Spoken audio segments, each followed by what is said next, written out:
When it comes to PC monitors, it's really not very simple to please everyone. We're all doing different things, playing various games, and of course, running different hardware. If there was a single best monitor though, it would have to have high resolution, it would have to have a fast refresh rate, and of course have fantastic image quality, but the real kicker is that it's got to do all of this for an affordable price. And this is exactly what the Acer Nitro XV273K represents, as what we have here is a FreeSync enabled 144Hz panel, 4K resolution, and IPS technology for rich and accurate colours. We've already seen a similar spec sheet from the Predator X27, but unlike that display, the price tag here is a whopping $1,000 less. Now to be fair, it will still set you back $899, which is no small sum of money, but when you compare it to over $2,000, that is a lot more mainstream for a lot more people, and dare I even start to use the word affordable. Design wise, it is a little bit plainer than the X27, but for the most part it is pretty similar. The metal stand is still a bit deeper than I'd like, but it does allow for the usual adjustments, and it looks pretty attractive without being overly garish. As a 27-inch monitor, it will comfortably sit on most sides' desks without any real hassle, and thanks to the 4K resolution, everything at this size is pin sharp when running natively.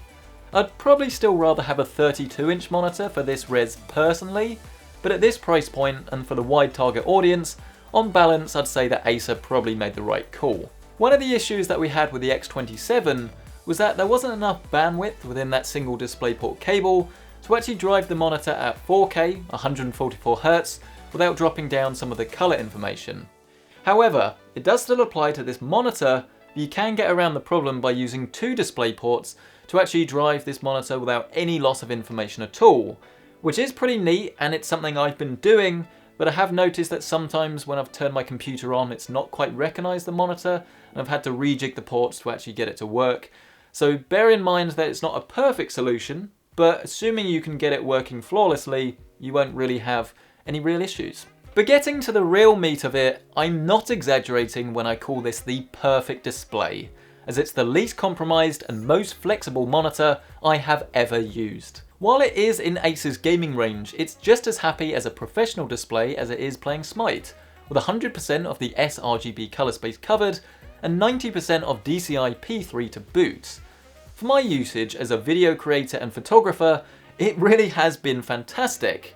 But obviously a 144Hz monitor is not really just for productivity, it's meant for games. And I honestly can't tell you just how happy I am that this monitor exists, because it is exactly the thing I've been waiting for. It pairs the sharpness of 4K with the smoothness of high refresh rate, with the end result being truly magical. And the more photorealistic games almost have like a window-like appearance to them. It's really pretty incredible, and it's something that you need to see and experience to really believe. There are two versions of this screen, with the XV offering FreeSync and the pricier XB offering G-Sync.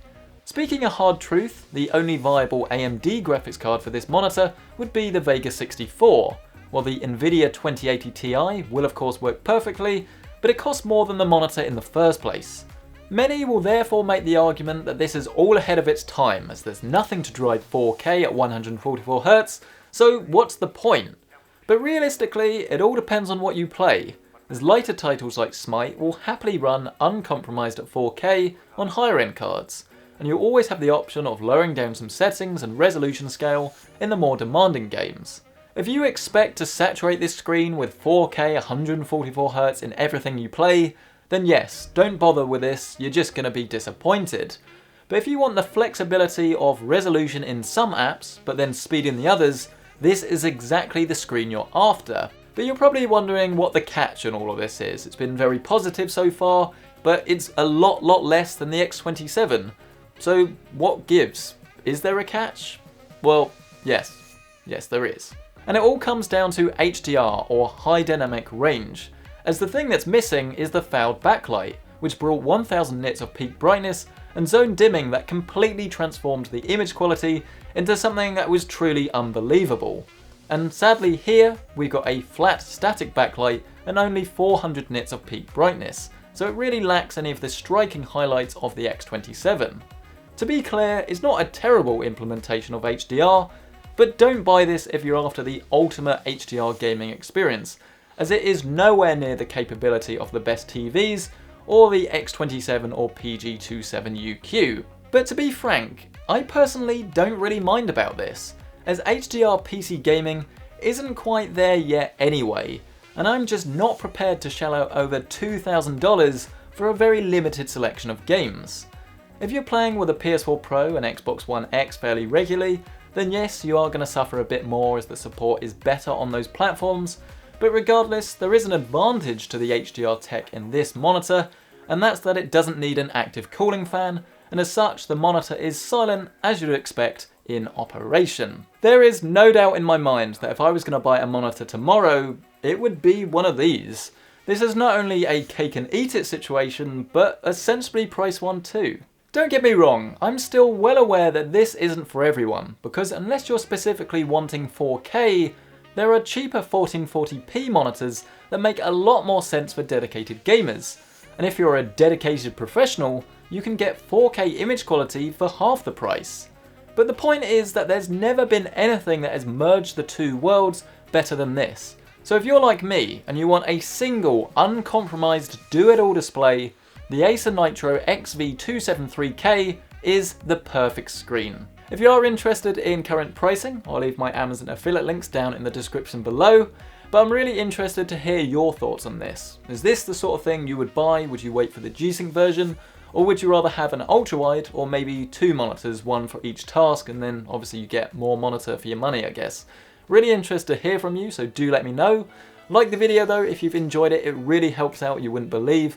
And obviously get subscribed for more monitor reviews, and I will leave my links to the X27 and PG27UQ reviews in the end screen that you can check out if you're interested in those. But a massive thank you to you guys for watching, to Acer for actually loaning out this review sample. I shouldn't need to say this, but just in case, this is not a sponsored video, I'm just really happy with the screen. And yes, I think that's it for today. Thank you so much for watching, I'll see you in the next one.